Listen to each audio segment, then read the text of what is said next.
Hello, hello friends. AmyR here with Prairie Paper and Ink with the unboxing of Simon's December 2022 card kit, which just arrived. I'm so excited. I have been stalking my post office box waiting for this kit to show up. So this is the Joy to You and Yours card kit. As always, disclaimer, I work for Simon Says Stamp. These kits are sent to me. I don't have to do the unboxings, any of this. They're just fun.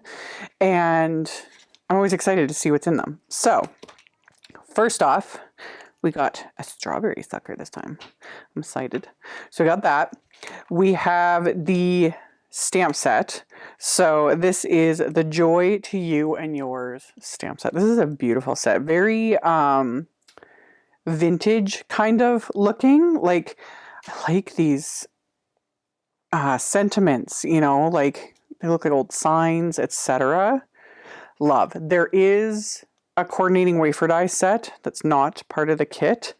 And yeah, it will die cut all of the, like the large sentiment and then all of these sentiment pieces. So yeah, that's really, really pretty. So there's that. So there's the stamp set. There's this gorgeous, everything's stuck. And of course now the dog's freaking out. This is the Fir Tree Branches embossing folder. Love. Love. So you get a stamp set, you get this gorgeous embossing folder. I love Simon's embossing folders. So there's that. There's this adorable little, and I'll include like an image. This is the Santa Claus wafer dies. This is so cute. I was like, yes. I love how it's got little like star images in it. I don't know. I was like, that's really cute that it's part of the wafer dies. So you have the outline to adhere all the pieces. So you get that. Then we've got these, you get a few of these adorable little Tim Holtz Idea-ology candy canes. Honestly, I just hoard these.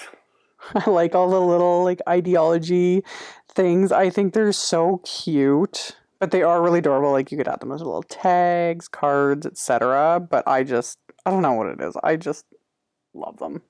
So you get some of those. And then an envelope. Also, and this is exclusive to the kit, new Distress Lumberjack Plaid Mini ink cube. For those that know how it works with the new colors, we will not be technically getting this ink cube until the last two colors are released because they do them in sets of 4. So we're waiting on this one, and I forget what came out before this. My brain just kind of stopped. But the color that came out before this one, and then the last two colors that don't come out till next year. But Simon was able to get these made for this kit. It's kind of excited. So there's that. There is some beautiful patterned paper. This is the Prima Candy Cane Lane pattern paper. Oh, this stuff is cute. I like it. Again, sort of vintagey, ephemera sort of looking. Yeah, just pretty. I like this kind of slightly muted colors too. Oh, it's really pretty. Love. So you get pattern papers. And then, I'll get to those in a second. You get a sheet of Simon's velvet paper. This one, is it just white? Like, is there a specific name for it? White velvet cardstock, which is perfect for the little Santa wafer die, because you could die cut that from the white velvet and like the top of his hat and everything, and it's nice, this stuff. I actually might be able to use this because I have some from the Holiday Sparkle release, and I told you guys, I was like, I'm gonna hoard it. So get that. Cardstock, of course. So you get a sheet of Simon's Schoolhouse Red and Nina 110 pound, which is great for like Copic coloring, card bases, everything. And then last, but certainly not least, I was really excited about this. After the November card kit, I did multiple videos using the adhesive transfers that came in that kit. I had so much fun with them. You guys were loving those videos. So when I saw that there was new ones in this kit, I was like, yay! So you get a pack of these adhesive transfers. This is the Christmas combo. And there are 2 sheets of them. So you've got gorgeous, you know, holly and poinsettia images and just all of it. Love. So you get 2 of those with all those images. And then you get a pack of this holiday combo DecoFoil transfer. And these will be in, I'm sure, very beautiful colors. Oh, yes. Yes. Look at all those. Just gorgeous, gorgeous. Definitely holiday. Love. Love. Love. So yeah, and the fun thing with these, and I've shown both ways, and I'll link to those videos. I used the foils, like I used the transfers as is. I used them with heat. I used them through my die cut machine. I used even the remaining on the acetate. And then I also was using the foil and just die cut, like adhering it to cardstock and die cutting it. Like, I had a blast. So I'm very much looking forward to playing with this kit.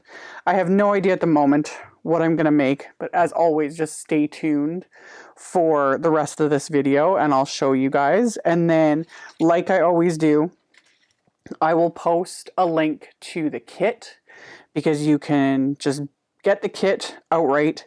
There's a subscription option. With the subscription option, you are not locked in.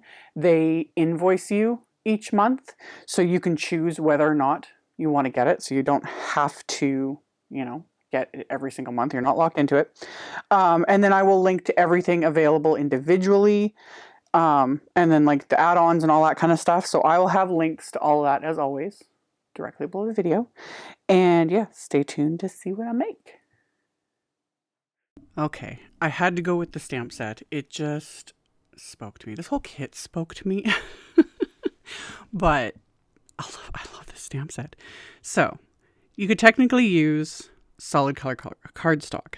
However, this way gives you some little extra matchiness. Plus, it is nice when you don't have a lot of solid color cardstock, is you can ink blend white cardstock to the colors you need.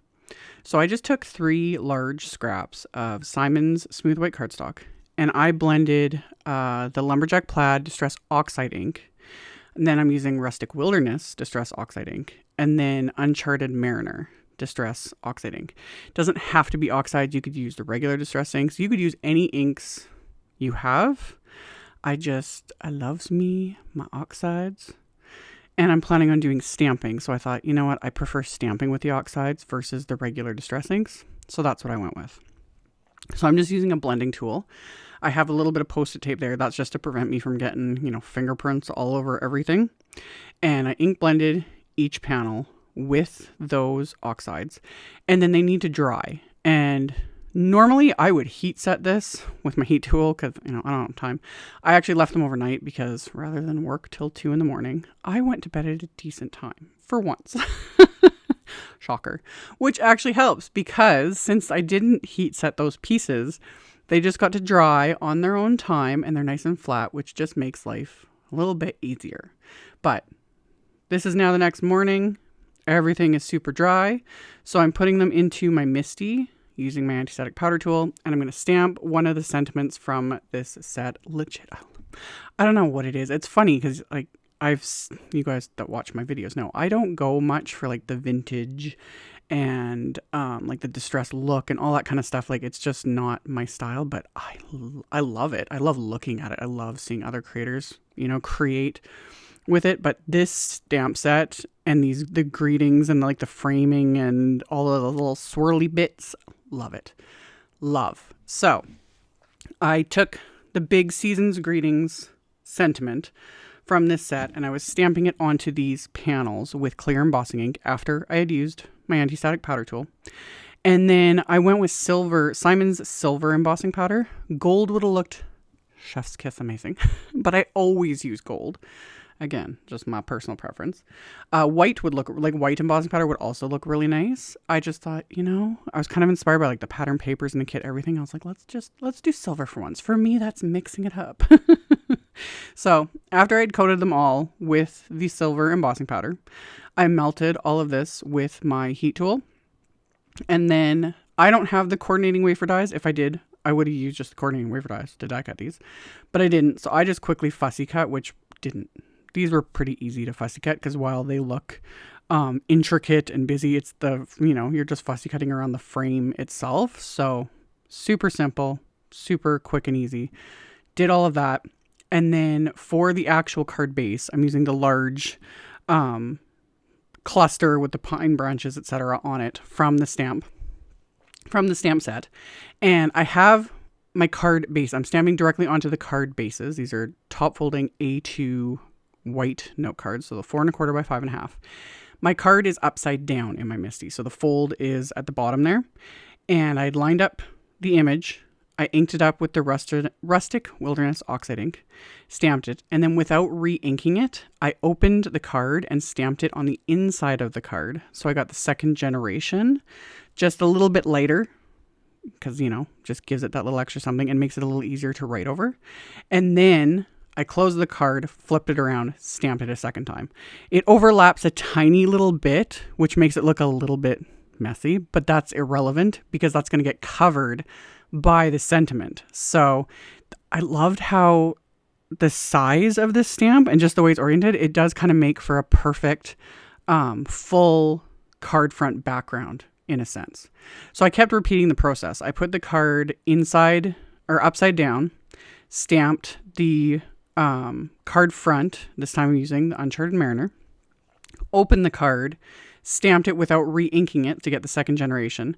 At this point I had realized, you know, because oxide inks take a little longer to dry. So I was putting just a piece of copy paper inside the card after I had stamped it when I was moving it around so that I'm not just getting like ink smeared all over the place, you know?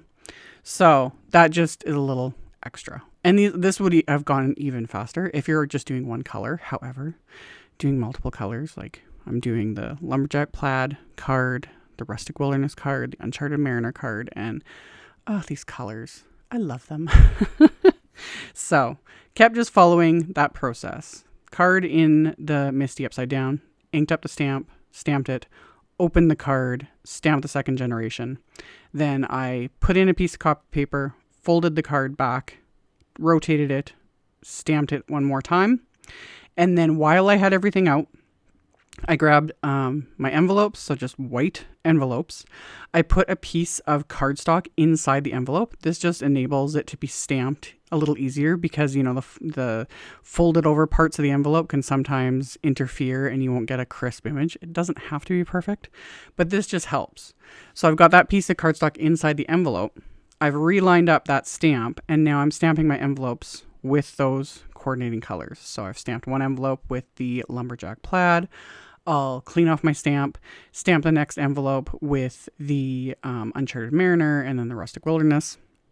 And again, this whole little set of cards I made today could totally be done for mass production. Like, you know, you could stamp 50 envelopes, 50 card bases, whatever, you know, it would just work. And the only thing that you would maybe want to save some time on is rather than ink blend for the sentiment at the beginning, the cardstock is just maybe solid color cardstock. But even that, like none of this took very long. And if you just work in little batches, like I always show when doing multiples, it just works. So after I've stamped everything, my card fronts are stamped, the insides are stamped, I took just a bit of pixie tape to hold these cards closed. It's just going to make it a little bit easier when I add my splatter. You could always skip this step, but of course I'm going to add splatter. So I'm using some silver mica liquid from Kirtaki. Simon does not carry this anymore. It's just an issue with ridiculous order quantities and things like that. So Simon's not that big of a business. I've been begging, trust me. I've been like, can't you guys just carve out like a corner or two of the warehouse? Anyway, not available with them anymore. However, I will link to some other fabulous options, which most of you probably have. Things like the Iron Gate Distress Mica Stain, or the Brushed Pewter Distress Spray Stain, or those Fine Tech palettes have a couple of pretty silvers in them. So I will link to those, just options.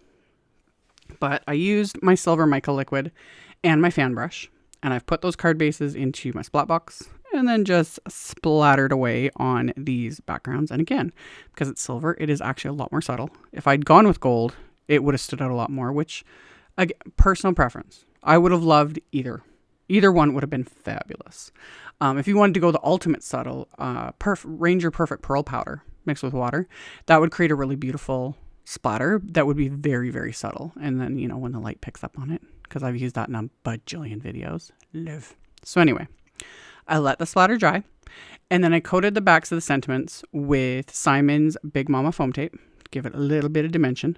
I was about to adhere the sentiments, and I was like, wait, I didn't stamp like a sentiment on the inside of the card. So I wanted to do that before I adhere anything to the outside. So I pulled another sentiment from this stamp set, and then I'll line up my card bases inside my Misty again. And I was going to stamp the sentiments in black. That would look nice too, but I decided to just stick with the same color again, since the inside, I'll just call it a floral, was a second generation. So it's just slightly lighter. The sentiments, I'm inking them up twice just to, you know, get a good solid impression. It still stands out just enough. So after I'd stamped sentiments, then I could adhere these ink blended and heat embossed sentiments to the fronts of these cards. And again, you could stop here. I'm going to throw more at it. Silver bling, of course. So I have some Trinity Stamps, silver satin baubles. They're just meant to be, you know, everything's all matchy-matchy. So I just put a few, you know, around the sentiment. Once I was kind of happy with my placement, I adhered those into place with dabs of craft tacky glue using my little embellishment wand. And then I've got this little set. And like I said, this would make a great gift set. Like, as I was looking at this, I was like, ooh, if you did a few of each, like 3 of each or whatever, and then packaged them up real nice, like, how fabulous would that be? I don't know. I loved this stamp set. Loved this kit. There's so many things. I'm going to have to do so many videos, but one thing at a time. So, like I mentioned earlier, I will have a link to the kit and all the info, all the other products I use, everything. All of that will be linked directly below the video. I will, of course, have a link to my blog post with the picture links. That will be linked directly below the video as well. So all that info is in the description box below if any of you are interested. Thank you all so much for taking the time to watch my videos, for thumbs upping, for commenting. Subscribe if you haven't. I'd very much appreciate it. And I will see you all very soon in the next video. Bye.